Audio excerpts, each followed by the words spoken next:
ചില പേഷ്യൻസ് തല വെട്ടിപ്പൊളക്കുന്ന വേദനയാണ്, ആഴ്ചയിൽ ഒരിക്കലെങ്കിലും ഇങ്ങനത്തെ വേദന എനിക്ക് വന്നു പോകുന്നുണ്ട്. ഈ വേദന വന്നു കഴിഞ്ഞാൽ പിന്നെ ഒന്നും ചെയ്യാൻ കഴിയില്ല, ഒരു സൈഡ് മൊത്തം വല്ലാത്ത വേദനയാണ്, അത് വന്നു കഴിഞ്ഞാൽ ബാലൻസ് തെറ്റുന്നതായിട്ട് തോന്നുന്നു, ആൻഷ്യസ് ആവുന്നു, വീട്ടിലെ കാര്യങ്ങളൊന്നും പിന്നെ ശ്രദ്ധിക്കാൻ കഴിയില്ല, കണ്ണിലൊക്കെ ഇരുട്ട് കയറുന്ന പോലുള്ള ഫീലാണ്, ഒരു സൈഡ് വേദന ഉണ്ടാവും, ഒരു സൈഡിന് ഒരു കുഴപ്പവും ഉണ്ടാവില്ല എന്നൊക്കെ കംപ്ലൈൻറ്റ് പറഞ്ഞ് വരാറുണ്ട്. അപ്പോൾ ഇത്തരം ഹെഡേക്ക് വരുന്നത് മൈഗ്രെയിൻ ഹെഡേക്കാണ്, വൺ സൈഡഡ് ഹെഡേക്ക് ആയിട്ട് വരുന്നത്. ഇത്തരം മൈഗ്രെയിൻ ഹെഡേക്ക് നമ്മുടെ ക്ലിനിക്കിലും ഹോസ്പിറ്റലിലും നമ്മൾ എങ്ങനെയാണ് പരിഹരിക്കുന്നത്, ഈ പേഷ്യൻസിന് നമുക്ക് എന്തൊക്കെ വൈറ്റമിൻസും സപ്ലിമെൻറ്റ്സും ഒക്കെയാണ് കൊടുക്കാൻ കഴിയുന്നത് എന്നൊക്കെയാണ് ഇന്നത്തെ വീഡിയോയിൽ ഞാൻ നിങ്ങളുമായിട്ട് ഡിസ്കസ് ചെയ്യുന്നത്. ഞാൻ doctor Amina, medical officer, Prana natural care centre. Migraine headache മാത്രമല്ല ഉണ്ടാവുന്നത്, പലതരത്തിലുള്ള തലവേദനകളുണ്ട്. സാധാരണയായി കണ്ടുവരുന്നത് സൈനസ് ഹെഡേക്ക് വരുന്നുണ്ട്, അതുപോലെ തന്നെ ടെൻഷൻ ഹെഡേക്ക് വരുന്നുണ്ട്, ക്ലസ്റ്റർ ഹെഡേക്ക് വരുന്നുണ്ട്, അതുപോലെ മൈഗ്രെയിൻ ഹെഡേക്കും വരുന്നുണ്ട്.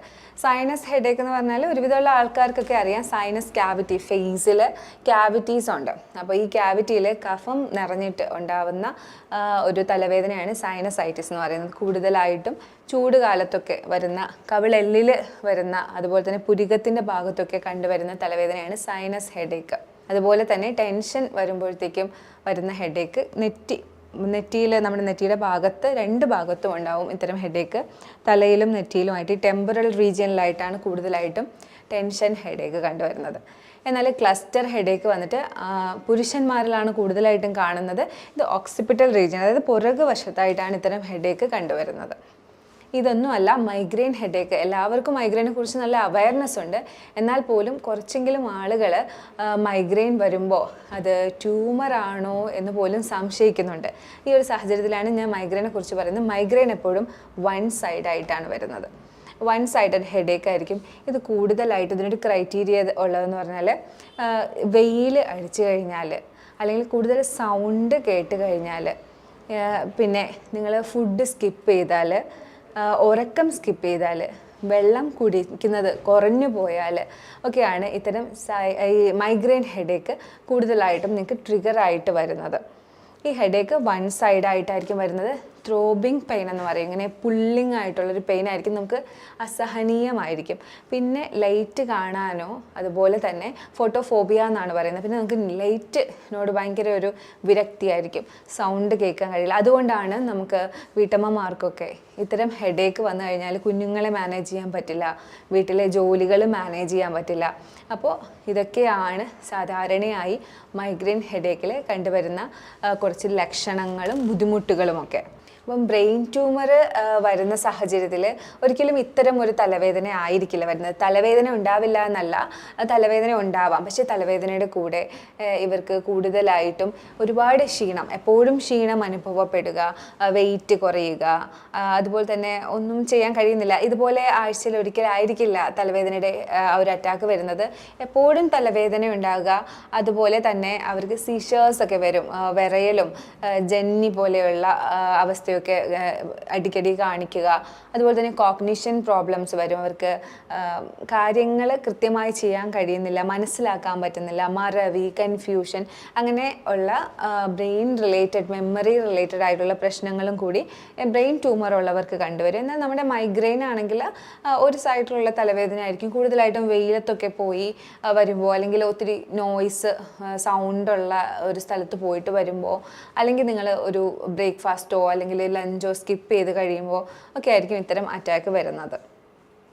മൈഗ്രെയിൻ്റെ തലവേദന സാധാരണയായിട്ട് ഹോർമോൺ വേരിയേഷൻ വരുന്നവർക്ക് വരാം. അത് പീരീഡ്സ് റിലേറ്റഡ് ആയിട്ടോ, അല്ലെങ്കിൽ മെനോപോസ്, നമ്മുടെ ആർത്തവം നിൽക്കുന്ന സമയം റിലേറ്റഡ് ആയിട്ടോ, അല്ലെങ്കിൽ യൂട്രസിനൊക്കെ എന്തെങ്കിലും പ്രോബ്ലം ഉള്ളപ്പോൾ PCOD പ്രശ്നമുള്ളവർക്ക് ഒക്കെ റിലേറ്റഡ് ആയിട്ട്, ഹോർമോൺ റിലേറ്റഡ് ആയിട്ട് മൈഗ്രെയിൻ കണ്ടുവരുന്നുണ്ട്.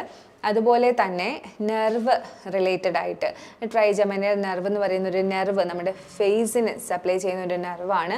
ആ നെർവ് കൂടുതലായിട്ടും സ്റ്റിമുലേറ്റ് ചെയ്യുന്നത് കാരണം ഇത്തരം തലവേദന കണ്ടുവരുന്നുണ്ട്. അതുകൊണ്ട് തന്നെയാണ് നെർവ് ഒക്കെ റിലേറ്റഡ് ആയിട്ട് വരുന്നതുകൊണ്ട് തന്നെയാണ് ഇത് അസഹനീയമായിട്ട് മാറുന്നത്. അതുപോലെ ബ്ലഡ് വെസൽസിന് സങ്കോച വികാസം കൂടുതൽ സംഭവിക്കുക, കോൺട്രാക്ഷനും റിലാക്സേഷനും ഒക്കെ ഒത്തിരി അധികമായിട്ട് സംഭവിക്കുന്ന സാഹചര്യത്തിലും ഇത്തരം തലവേദനകൾ കണ്ടുവരുന്നുണ്ട്. അപ്പോൾ ഇത്തരം ഹെഡേക്ക് വരുന്ന മൈഗ്രെയിൻ ഹെഡേക്ക് വരുന്ന സാഹചര്യങ്ങളിൽ ഒരു ഇരുട്ട് റൂമിൽ നമ്മൾ 3 മണിക്കൂറിൽ കൂടുതൽ സ്പെൻഡ് ചെയ്യുകയാണെങ്കിൽ തലവേദന കുറയുന്നതായിട്ട് അനുഭവപ്പെടുന്നവരുണ്ട്. അതിന് കാരണം നമുക്ക് കൂടുതലായിട്ടും ആ സമയത്ത് ഉറക്കം കുറവ് കാരണം തലവേദന വരുന്നവരുണ്ട്. അപ്പോൾ അവർക്ക് ആ ഉറക്കം ക്ലിയർ ആവുമ്പോൾ അവരുടെ തലവേദന മാറുന്നു. അതുപോലെ തന്നെ സ്ട്രെസ്സ് കൂടി നിന്ന സമയത്ത് മൈഗ്രെയിൻ അറ്റാക്ക് വരുന്നവരുണ്ട്. നെർവൊക്കെ സ്റ്റിമുലേറ്റ് ആയി ബ്ലഡ് വെസലൊക്കെ കൂടുതൽ കോൺട്രാക്ഷനൊക്കെ സംഭവിച്ചിട്ട് വന്ന തലവേദനയാണെങ്കിൽ അത് ശരിയാകുന്നു. അതുപോലെ തന്നെ ഹോർമോൺ ഏറ്റവും കൂടുതലും റെഗുലേറ്റ് ആവുന്നത് രാത്രിയാണ്. അതുകൊണ്ട് തന്നെ ഡാർക്ക് റൂമിൽ ഉണ്ടാകുമ്പോൾ ഹോർമോൺ റെഗുലേറ്റ് ആവുന്നു, അങ്ങനെ തലവേദന കുറയുന്നു. പിന്നെ ആ ഒരു റൂട്ടീൻ നമുക്കൊന്ന് റെഗുലർ ആക്കാൻ അങ്ങനെ ആ ഒരു രീതിയിലേക്ക് വരുന്നത് കൊണ്ടും ഇരുട്ട് റൂമിൽ നമ്മൾ ഉറങ്ങിക്കഴിയുമ്പോൾ മൈഗ്രെയിൻ തലവേദന കുറയുന്നതായിട്ട് കാണപ്പെടുന്നുണ്ട്. അപ്പോൾ ഇതൊക്കെയാണ് അതിൻ്റെ റീസൺ. അപ്പോൾ ഇതറിയാത്ത ആളുകളുണ്ടെങ്കിൽ ഇതൊന്ന് പരീക്ഷിച്ച് നോക്കുക.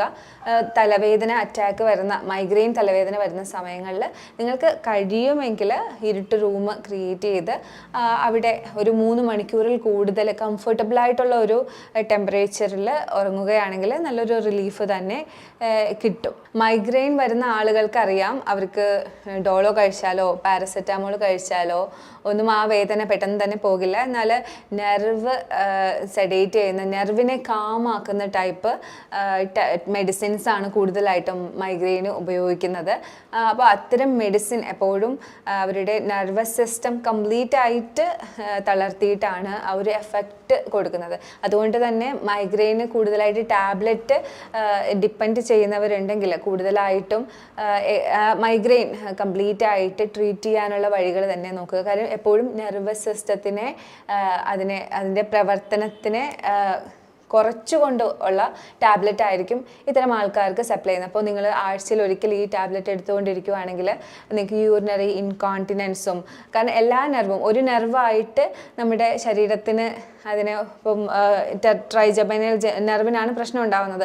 അത് മാത്രമായിട്ട് ഒന്ന് കുറച്ച് വയ്ക്കാൻ, അതിൻ്റെ പ്രവർത്തനം മാത്രമായിട്ട് കുറച്ച് വയ്ക്കാൻ അറിയില്ല. അപ്പോൾ യൂറിനറി ബ്ലാഡറിലേക്കും ലങ്സിലേക്കും ഹാർട്ടിലേക്കും ഒക്കെ ഉള്ള നെർവിനെ ആ സമയത്ത് തളർത്തുന്നുണ്ട്.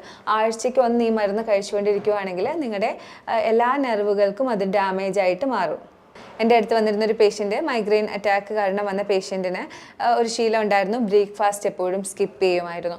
അങ്ങനെ ഞാൻ എൻ്റെ കേസ് എടുക്കുന്ന സമയത്ത് ഞാൻ ചോദിച്ചു എന്തൊക്കെയാണ് ശീലങ്ങൾ, നമ്മൾ പ്രത്യേകമായിട്ട് ചോദിക്കും ഫുഡ് ഹാബിറ്റ്സ് എങ്ങനെയാണ്. അപ്പോൾ പറഞ്ഞു ഇതുപോലെ ഞാൻ ബ്രേക്ക്ഫാസ്റ്റ് സ്കിപ്പ് ചെയ്യാറുണ്ട്. അതൊന്ന് പരിഹരിക്കാൻ ഞാൻ സജസ്റ്റ് ചെയ്തിരുന്നു. ഒരു മാസത്തിനുള്ളിൽ ആ പേഷ്യൻ്റ് ഒരു സ്റ്റുഡൻ്റ് ആയിരുന്നു. അപ്പോൾ ആൾ പറഞ്ഞു മാം എനിക്ക് നല്ല മാറ്റമുണ്ട്, ഇപ്പോൾ എനിക്ക് അങ്ങനെ അറ്റാക്ക് വരാറില്ല. അപ്പോൾ ഈ ഒരു ചെറിയ കാര്യങ്ങൾ, അപ്പോൾ ആൾ 5 വർഷമായിട്ട് മൈഗ്രെയിൻ അറ്റാക്ക് സഹിക്കുന്നുണ്ട്. പക്ഷേ ഈ ഒരു ചെറിയ കാര്യമായിരിക്കും അതിൻ്റെ റീസൺ നമ്മൾ ഒരിക്കലും കരുതില്ല. അപ്പോൾ ഇത്തരം ഫുഡ് ഹാബിറ്റ്സ് ഇറഗുലറായിട്ട് വെക്കുന്ന ശീലമുണ്ടെങ്കിൽ അത് പരിഹരിക്കുക. അതുപോലെ തന്നെ ഡീഹൈഡ്രേഷൻ വരാതെ നോക്കുക, കൃത്യമായി വെള്ളം കുടിക്കുക. ഇത്തരം ആളുകൾ ഉറക്കം അത് കറക്റ്റ് 7 അവർ 6 അവർ സ്ലീപ്പ് എടുക്കുന്നുണ്ടെന്ന് ഉറപ്പ് വരുത്തുക. ഇനി നമുക്ക് ഇത്തരം പ്രശ്നം ഉള്ള സാഹചര്യത്തിൽ, മൈഗ്രെയിൻ ഉള്ള സാഹചര്യത്തിൽ കൂടുതലായി വെയിലത്ത് പോകുന്ന സാഹചര്യങ്ങൾ ഒഴിവാക്കുക. ഇനി വെയിലത്ത് പോവുകയാണെങ്കിൽ കുടയൊക്കെ കഴുകാനായിട്ട് ശ്രദ്ധിക്കുക. സൗണ്ട് ഉള്ള സ്ഥലത്തേക്ക് പോകുമ്പോൾ പ്രത്യേകമായി ശ്രദ്ധിക്കുക, അവിടെ സൗണ്ട് ബോക്സിനടുത്ത് പോയി നിൽക്കാതിരിക്കാൻ. ഇത്തരം ട്രിഗറിങ് ഫാക്ടേഴ്സ് ഒഴിവാക്കാനായിട്ട് പ്രത്യേകം ശ്രദ്ധിക്കുക. മൈഗ്രെയിൻ അറ്റാക്ക് വന്നതിന് ശേഷം ഭക്ഷണം നല്ല രീതിയിൽ കഴിച്ചാൽ മൈഗ്രെയിൻ അറ്റാക്ക് മാറുന്നവരുണ്ട്. ഇത്തരം സാഹചര്യത്തിൽ ഭക്ഷണം ഒരു ഘടകമാണ്. ഭക്ഷണം കഴിക്കാതിരുന്നത് കാരണമായിരിക്കാം മൈഗ്രെയിൻ സ്റ്റാർട്ട് ചെയ്തത്. അപ്പോൾ നല്ല രീതിയിൽ വയറ് നിറച്ച് ഭക്ഷണം കഴിക്കുമ്പോൾ മൈഗ്രെയിൻ അറ്റാക്ക് റിലീഫ് കിട്ടുന്ന ആളുകളുണ്ട്. അതുപോലെ തന്നെ എനർജി കുറഞ്ഞു വരുമ്പോൾ, ഗ്ലൂക്കോസൊക്കെ കുറഞ്ഞു വരുമ്പോഴായിരിക്കാം ഒരു പക്ഷേ മൈഗ്രെയിൻ ട്രിഗർ ആവുന്നത്. അതുപോലെ തന്നെ ഗ്യാസ് കയറുന്ന ആളുകളിൽ പെട്ടെന്ന് മൈഗ്രെയിൻ ഹെഡേക്ക് വരാറുണ്ട്. ഞാൻ എപ്പോഴും പറയുന്ന പോലെ ഗട്ട് ബ്രെയിൻ ആക്സസ്, നമ്മുടെ വയറ്റിൽ ഉണ്ടാകുന്ന പ്രശ്നം എപ്പോഴും ബ്രെയിനിനെ എഫക്റ്റ് ചെയ്യുന്നുണ്ട്. അപ്പോൾ നെർവസ് സിസ്റ്റം റിലേറ്റഡ് ആയിട്ടുള്ള ഈ തലവേദന വയറ് ഡിസ്റ്റർബ് ആവുന്ന സാഹചര്യത്തിൽ ഉറപ്പായിട്ടും മൈൻഡ് അപ്സെറ്റ് ആവുന്നു, സ്ട്രെസ്സ് കൂടുന്നു, ഹെഡേക്ക് ഉണ്ടാവുന്നു. അതുകൊണ്ട് വയറിൻ്റെ ഹെൽത്തും മൈഗ്രെയിൻ വരുന്നവർ പ്രത്യേകമായിട്ട് ശ്രദ്ധിക്കണം. മൈഗ്രെയിൻ ഹെഡേക്ക് ഉള്ളവർക്ക് സാധാരണയായി കണ്ടുവരുന്നതാണ് വോമിറ്റിങ്ങും നോസിയയും ഒക്കെ. എന്നാൽ വോമിറ്റിങ് കഴിയുമ്പോൾ നമുക്കൊരു നല്ല റിലീഫ് ഫീൽ ചെയ്യാറുണ്ട്. അത് മറ്റൊന്നും കൊണ്ടല്ല, നമ്മളെപ്പോഴും വോമിറ്റ് ചെയ്യുമ്പോൾ ആസിഡിൻ്റെ പ്രശ്നങ്ങൾ കൊണ്ടുണ്ടായ തലവേദനയാണെങ്കിൽ ആസിഡൊക്കെ ക്ലിയർ ആവുന്നു. അത് മാത്രമല്ല, വോമിറ്റ് ചെയ്യുന്ന സാഹചര്യത്തിൽ എൻഡോർഫിൻ റിലീസ് ചെയ്യും, ഹാപ്പി ഹോർമോൺ ആയിട്ടുള്ള എൻഡോർഫിൻ. അങ്ങനെ ഉള്ള സാഹചര്യത്തിൽ നമുക്ക് തലവേദന മാറിക്കിട്ടും. ഇത്തരം മൈഗ്രെയിൻ ഹെഡേക്ക് പൂർണ്ണമായി മാറ്റാൻ കഴിയുമോ എന്ന ചോദ്യത്തിന് ഉറപ്പായിട്ടും മൈഗ്രെയിൻ ഹെഡേക്ക് പൂർണ്ണമായി നമുക്ക് അവോയ്ഡ് ചെയ്യാം. ഒരു ലൈഫ് സ്റ്റൈൽ ചേഞ്ച് തന്നെ ഇതിന് കൊണ്ടുവരേണ്ടതുണ്ട്. കാരണം ഇതിന് ട്രിഗറിങ് ഫാക്ടർ എപ്പോഴും ലൈഫ് സ്റ്റൈൽ റിലേറ്റഡ് ആണ്. അപ്പോൾ ഇത്തരം ആളുകൾ അവരുടെ റൂട്ടീൻസ് ഒരിക്കലും മുടക്കാതിരിക്കുക, കൃത്യമായി ഭക്ഷണം കഴിക്കുക, കൃത്യമായി വെള്ളം കുടിക്കുക, കൃത്യമായിട്ടുള്ള ഉറക്കം, അതുപോലെ തന്നെ സ്ട്രെസ് ഫ്രീ ആയിട്ടുള്ള, അപ്പോൾ അതിനുവേണ്ടി മെഡിറ്റേഷൻ, യോഗ ഒക്കെ ചെയ്യുക, നല്ല ഭക്ഷണങ്ങൾ കഴിക്കുക. ഇത്തരം നല്ല ലൈഫ് സ്റ്റൈലാണ് ഒരു മൈഗ്രെയിൻ പേഷ്യൻറ്റിന് ആദ്യമായിട്ട് തന്നെ വേണ്ടത്. മൈഗ്രെയിൻ അറ്റാക്ക് ഉണ്ടാകുന്ന ആളുകൾക്ക് ഞാൻ എപ്പോഴും പറഞ്ഞു കൊടുക്കുന്ന ഒരു റെമഡിയാണ് എംപ്റ്റി സ്റ്റൊമക്കിൽ രാവിലെ എണീക്കുമ്പോൾ തന്നെ വെറും വയറ്റിൽ ആപ്പിൾ, അത് ഗ്രീൻ ആപ്പിൾ അല്ലെങ്കിൽ നോർമൽ ആപ്പിൾ കഴിക്കുക. അപ്പോൾ ഇതിലുള്ള ഒരു സെൻറ്റ് വന്നിട്ട് നമുക്ക് മസിൽ കോൺട്രാക്ഷൻ കുറച്ച് മസിൽ റിലാക്സേഷൻ തരും. അങ്ങനെ നമുക്ക് ഹെഡേക്ക് കുറഞ്ഞു കിട്ടും, അതിൻ്റെ അറ്റാക്ക് വരുന്നത് കുറഞ്ഞു കിട്ടും. അതുപോലെ തന്നെ മഗ്നീഷ്യം കൂടുതലായിട്ട് അടങ്ങിയിട്ടുള്ള green leafy vegetables, nuts, seeds, avocados ഒക്കെ ഉപയോഗിക്കുന്നത് തലവേദന കുറയാൻ ഹെൽപ്പ് ചെയ്യും. റീസെൻ്റ് ആയിട്ടുള്ള സ്റ്റഡീസിൽ മൈഗ്രെയിൻ പേഷ്യൻസിൽ മഗ്നീഷ്യം കുറഞ്ഞു വരുന്നതായിട്ട് കണ്ടുപിടിച്ചിട്ടുണ്ട്. അപ്പോൾ അതുകൊണ്ട് തന്നെ മഗ്നീഷ്യം അടങ്ങിയിട്ടുള്ള ഭക്ഷണം കഴിക്കുന്നത് മൈഗ്രെയിൻ ഹെഡേക്ക് കുറച്ച് കൊണ്ടുവരും. എപ്പോഴും പറയുന്നത് പോലെ omega-3 ഫാറ്റി ആസിഡ് നമ്മുടെ ബ്രെയിൻ സെല്ലിനെ ഡെവലപ്പ് ചെയ്യാൻ ഹെൽപ്പ് ചെയ്യുന്ന പോലെ നെർവ് സെൽസിനെ ഡെവലപ്പ് ചെയ്യാൻ ഹെൽപ്പ് ചെയ്യുന്നത് കൊണ്ട് തന്നെ ഫിഷും അതുപോലെ അവക്കാഡോസും ഒലീവ് ഓയിൽസും ഒക്കെ മൈഗ്രെയിൻ പേഷ്യൻസിന് ഹെൽപ്പ് ചെയ്യും.